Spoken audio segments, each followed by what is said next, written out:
환자 중심의 의료 서비스 전문가는 탄탄한 기초 교육으로부터 만들어질 수 있습니다. 의료기관 서비스를 이끄는 여러분을 위해 준비된 병원 코디네이터 교육을 지금부터 시작하겠습니다. 여러분 안녕하세요. 의료기관 서비스를 이끄는 사람들을 위한 병원 코디네이터, 오늘 첫 번째 강의를 시작하도록 하겠습니다. 저는 앞으로 여러분들과 함께 10번의 수업을 진행하게 될 강사 양경진이고요. 우리 이 의료기관 서비스를 이끄는 사람들을 위한 병원 코디네이터는 단지 병원 코디네이터 상담실장이라는 하나의 직업에 몰두한 서비스 기술을 안내해 드리는 것이 아니라 의료기관에서 일하시는 사람들이라면 누구나 알아야 할 병원 서비스에 대한 기본 지식, 그리고 트렌드, 앞으로 우리가 어떻게 이 의료 서비스를 이끌어 나가야 하는지에 대한 나침판을 여러분들께 제공해드리며 함께 고민하는 시간을 만들어드리고자 하는 교육의 목적을 가지고 있습니다. 자, 우리 오늘 첫 번째 시간에는요, 2020년 의료 서비스의 가장 뜨거운 주제는 여전히 환자 경험 그리고 환자 중심성이라는 개념입니다. 과연 이 환자 중심성이라는 개념이 무엇인지, 그리고 우리가 여기서 배워야 할 것들은 어떤 내용이 있는지 한번 알아보도록 하겠습니다. 자, 여러분, 우선 환자 중심성이라 함은 여기 정의에서 살펴볼 수 있는데요. 의료 제공자나 환자, 그리고 환자의 보호자가 하나의 팀을 형성을 하고 환자의 치료와 관련된 의사결정 과정에서 환자의 바램이나 필요, 그리고 환자의 요구들을 치료 과정에 적극적으로 반영을 하여서 환자가 자신의 의료에 대해서 결정하고 참여하는 데 필요한 교육과 지원을 보장하는 것을 환자 중심성이라고 정의하고 있습니다. 과거의 의료의 형태를 우리가 생각해 본다면 과거에는 의료의 중심에 누가 있었을까요? 환자가 있었나요? 아니죠. 과거의 의료의 중심에는 의료인이 있었죠. 의료인 중에서도 아마 의사라는 특정한 직군이 의료의 중심을 자리 잡고 있었습니다. 생산자 중심, 의사 중심으로 흘러갔던 이 의료의 모습이 이제는 환자 중심으로 흘러가고 있다는 걸 우리가 알 수 있죠. 여기 이 표에서도 보시듯이 이 환자라는 한 명의 치료를 하기 위해서는 의료 제공자와 환자의 가족, 그리고 환자 모두가 하나의 팀이 되어서 이렇게 치료를 이끌어 나간다라고 여러분께서 환자 중심성이라는 개념을 이해하시면 좋을 것 같아요. 그래서 이런 환자 중심성이라는 개념의 중요성을 반영하는 제도가 바로 지금 심평원에서 실시하고 있는 환자 경험 평가입니다. 여러분, 환자 경험 평가에 대해서 혹시 들어보신 적이 있나요? 우리나라에서는 2017년에 제1차 환자 경험평가가 시행이 되었고요. 2019년부터 현재까지 환자 경험평가 2차가 진행이 되고 있습니다. 환자 경험평가는 이전에 병원을 평가하는 기준들이 주로 의료기관 평가에 머물러 있었죠. 이 의료기관 평가는 병원의 시설, 인력, 장비, 그리고 안전, 감염, 화재와 같은 물리적인 요소들을 체크하는 것이라면 이 환자 경험평가는 환자 중심성을 반영하는 치료진의 환자를 향한 관심과 그리고 공감적인 태도, 환자가 이 치료에 참여하였는지 등을 파악하는 조사입니다. 네, 여기 이 포스터에서도 보실 수 있듯이 더 좋은 의료 문화를 함께 만들어 갑시다 라는 말을 슬로건으로 걸고 있죠. 환자가 입원 기간 동안 병원에서 생활을 하면서 의료진과 이야기할 기회가 충분했는지, 그리고 의료진의 설명이 이해하기 쉬웠는지, 치료 과정에서 환자가 직접 자신의 의견을 내고 설명의 이해를 받으며 참여할 기회를 가졌는지, 이런 것을 조사하는 것이 바로 환자 경험 평가입니다. 환자 경험 평가에 대해서 조금 더 세부적으로 살펴보면요, 앞서 말씀드린 것처럼 환자 존중 여부, 그리고 환자 개인의 필요, 선호에 상응하는 진료를 제공하였는가, 환자에게 충분히 설명하고 동의를 득하였는가가 이 환자 경험 평가에서 굉장히 중요한 요소 중에 하나입니다. 국민이 체감하는 정말 그 의료 서비스의 수준을 평가하는 거죠. 의료진이 아닌, 생산자가 아닌 환자가 중심에 있는 의료를 평가하기 위한 제도입니다. 2017년에 시행된 1차 환자 경험 평가에 대해서 간단하게 살펴볼게요. 2017년에는 500병상 이상의 종합병원 이상의 의료기관 95개소가 이 환자 경험 평가에 참여를 했고요. 결과적으로는 92개의 의료기관이 평가를 받게 되었습니다. 병원에 1일 이상 입원하였던 환자들을 대상으로 퇴원 후에 전화 설문을 통해서 환자 경험평가 설문을 하였고요. 제외되는 과들은 납병동, 완화병동, 소아청소년과, 정신건강의학과 환자가 제외 대상으로 포함이 되었습니다. 아무래도 이제 본인이 입원 생활을 하며 경험했던 내용에 대해서 구체적으로 이야기를 풀어나갈 수 있는 사람들이 그 대상자가 되었겠죠. 그래서 전화로 설문조사를 실시하였고요. 이 환자 경험평가에서 평가한 5개의 영역은 의사 영역, 간호사 영역을 포함한 전반적인 병원평가, 개인적인 특성 등을 포함해서 총 5개의 영역과 24개의 문항으로 구성이 되어 있었습니다.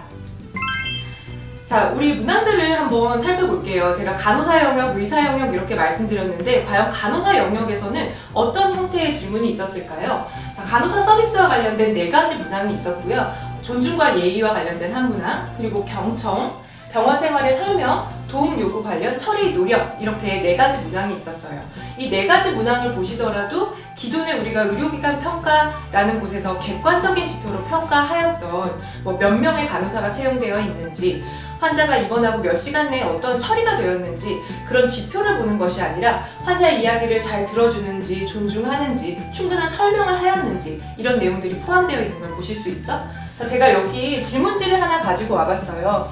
이런 문항이죠. 담당 간호사는 귀하를 존중하고 예의를 갖추어 대하였습니까? 에 대해서 전혀 그렇지 않다, 그렇지 않다, 그렇다, 매우 그렇다 이렇게 답변하는 형식의 문항이었어요.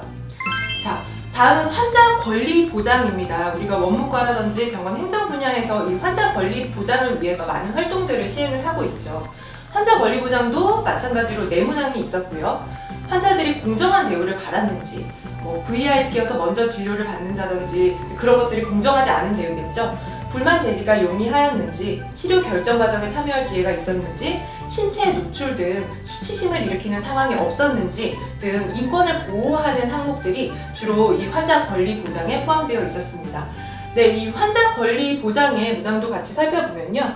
입원 기간 동안 다른 환자와 비교하였을 때 공정한 대우를 받았습니까? 라는 문항이 있는 걸 확인할 수 있죠.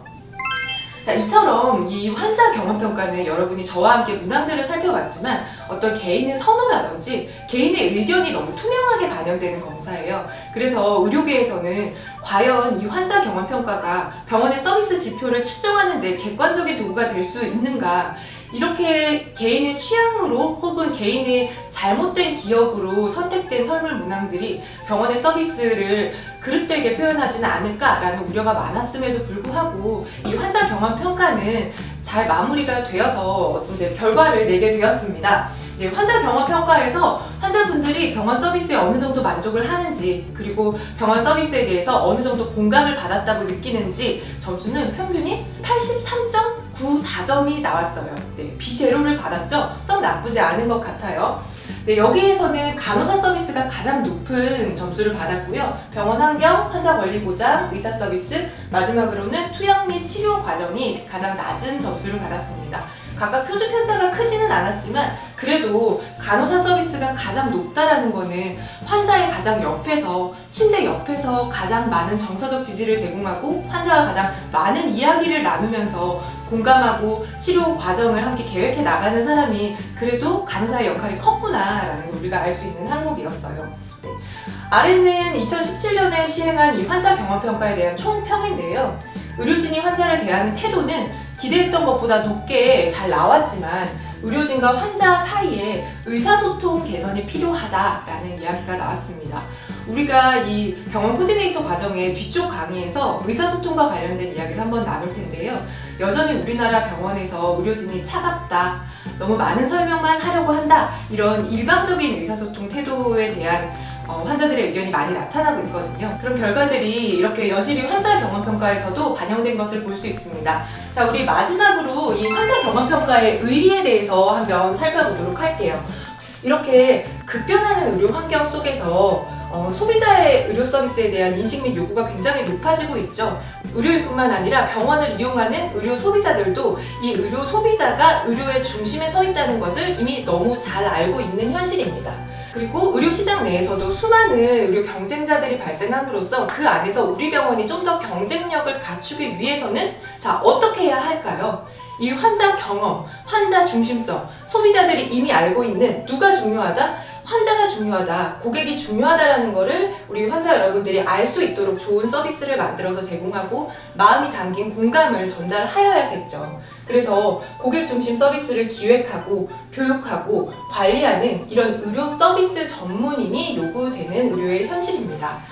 제가 이번 강의를 시작하면서도 말씀드렸듯이 저희 교육이 병원 코디네이터라는 하나의 직군을 포인트로 해서 진행되는 교육이 아니에요. 의료기관에서 일하시는 분이라면 누구든지 이런 환자 중심성 그리고 고객 중심의 의료 서비스를 기획하는 것이 중요하다는 것을 아시고 모두가 그 역량을 가지고 함께 힘을 모아서 우리 병원 서비스가 더 높은 진로, 트렌드에 맞춰서 세련되게 나아갈 수 있도록 모든 의료 관계자 여러분들이 이렇게 서비스 질 향상에, 환자 경험 향상에 관심을 가지고 함께 지식을 나누었으면 하는 바람을 가지고 있습니다.